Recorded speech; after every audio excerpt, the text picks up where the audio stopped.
안녕하세요. 허윤규 변호사입니다. 오늘은 상속에서 조금 특별한 취급을 갖고 있는 생명보험의 사망보험금에 대해서 설명드리려고 합니다. 우선 사망보험금은 망인 생전에 자신이 계약자가 돼서 이제 보험회사와 생명보험 계약을 체결하고 자신을 피보험자로 해서 자신이 사망하는 경우에 그 미리 지정한 수익자에게 사망보험금을 지급하게 되는 구조인데요. 이러한 사망보험금은 원칙적으로 망인의 상속재산이 아니라 그 보험계약에서 망인이 수익자로 지정한 수익자의 고유재산에 해당한다고 합니다. 보통 수익자를 법정 상속인으로 하거나 어떤 특정 상속인을 지정하기도 하는데요.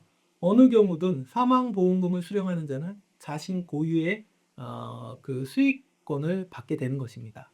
따라서 상속인이 상속 포기를 하는 경우에도 사망보험금은 수령할 수 있게 되는 거죠. 다만 상속재산이 아니더라도 상속세 과세 시에 상속재산 가액에는 포함시킨다는 점 유의하셔야 될 것 같습니다.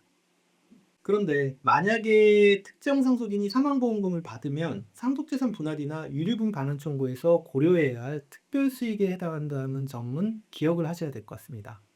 아시다시피 상속인 중에 증여를 받은 상속인이 있다면 나머지 상속인들은 이를 참작해달라고 법정 상속보다 더 요구할 권리가 있고, 증여를 받았던 상속인에게 추가적인 유류분 청구도 할 수 있습니다. 이처럼 증여의 포함 여부가 상속소송의 핵심인데요. 최근 대법원은 보험 수익자가 생명보험금을 받았다면 유류분을 산정할 때 반영해야 하는 증여, 즉 특별수익에 해당한다는 취지로 판시했습니다. 따라서 생명보험금을 받은 자가 있다면 이를 특별수익으로 보아 유류분 반환의 대상으로 삼을 수 있는 것입니다. 이는 유류분에 대한 판례이기는 하지만 상속재산 분할의 특별수익에도 동일하게 적용될 수 있다고 보입니다.